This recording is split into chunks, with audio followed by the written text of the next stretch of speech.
Subscribe to our YouTube channel and press the bell icon to get the latest updates.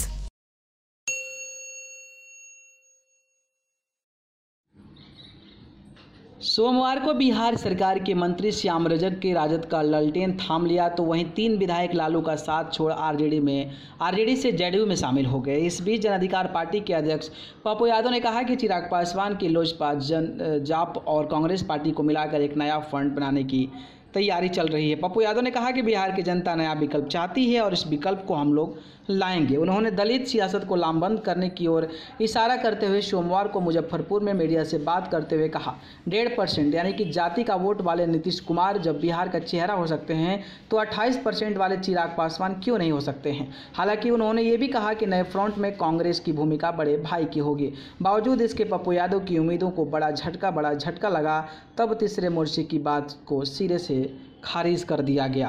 Congress प्रवक्ता राजेश राठौड़ ने कहा कि पप्पू यादव या लोजपा में किसी से भी ऐसे तीसरे मोर्चे या नए मोर्चे के बारे में बात नहीं हुई है। उन्होंने यह स्पष्ट कहा कि बिहार में तीसरे मोर्चे की कोई ज़रूरत नहीं है। वहीं जेडीयू प्रवक्ता संजय सिंह ने पप्पू यादव पर तंज कसते हुए कहा कि बिहार में कुछ ऐसे बड़बोले नेता हैं जो कुछ से कुछ बोलते रहते हैं और पप्पू यादव भी उन्हीं में से शामिल हैं।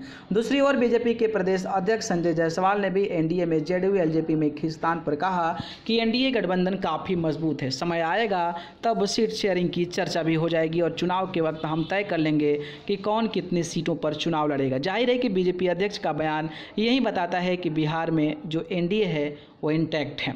बता दें कि इससे पहले शनिवार को ये खबर आई थी कि शुक्रवार की देर रात चिराग पासवान और पप्पू यादव के बीच करीब 4 घंटे तक बंद कमरे में मुलाकात हुई थी। तब माना जा रहा था कि अगर पप्पू यादव और चिराग पासवान में बात बनती है तो हो सकता है कि बिहार में कोई थर्ड फ्रंट की सूरत बन जाए, जिसमें समाजवादी पार्टी, बसपा समेत कई छोटे दल शामिल हो सकते हैं। हालांकि कांग्रेस में शामिल होने के बाद बात कहकर अपने चौंका दिया था, पर अब कांग्रेस ने पप्पू यादव की उम्मीदों को पतीला लगा दिया है।